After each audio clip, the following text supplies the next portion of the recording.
Силна експлозија одекна околу 23 часот синоќа во близина на студентскиот дом во Загреб. Според првичните информации се работи за беспилотно летало дрон кое започнало да паѓа од небото и со помош на два подобрани паднал во загребската населба Јарун, пошто одекнала силната експлозија. Освен вознемиреност, нема жртви ниту повредени. Градоначалникот на Загреб Томислав Томашевиќ вели дека среќа во несреќа е што никој не настрадал во експлозијата. Мислим, знаете веќе. Што е најважно, никој не беше повреден. Мислам дека е навистина среќа во несреќата се работи за големо летало и пронајдени се повеќе фрагменти на неколку локации. Министерот за одбрана Марио Баножик денеска одржа вонредна пресконференција на која ги откри деталите за падот на дронот. Го затворивме целиот простор, реагираше и војната полиција. Соработуваме со НАТО и соседните земји.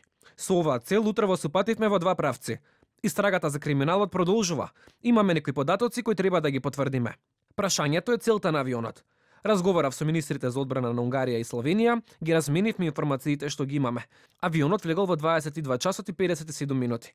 Дошол од Унгарија, а во Унгарија од правец на Романија се задржал 7 минути и се движел со брзина од 700 км на час. Министерот истакна дека падот веројатно не бил закана за Хрватска. Началникот на Генералштабот на вооружените сили на Хрватска, Роберт Храњ, кажа дека овој инцидент е сериозен и за него ќе има интензивна истрага.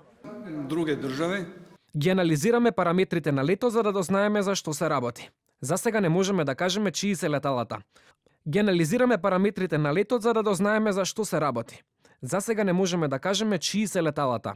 Авиони од минатиот век, старомодни, беа распоредени во вооружените сили на СССР. Без детална анализа на авионот, не би шпекулирал чиј е авионот.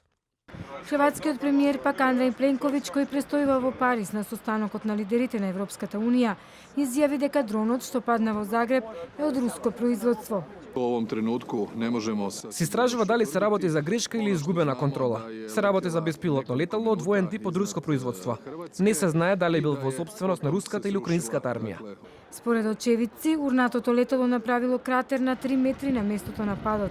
Експертите велат дека се работи за беспилотно летало Туполев 141, за кое се претпоставува дека претрпело сериозен дефект, ја прелетал Унгарија и се урнал во Загреб.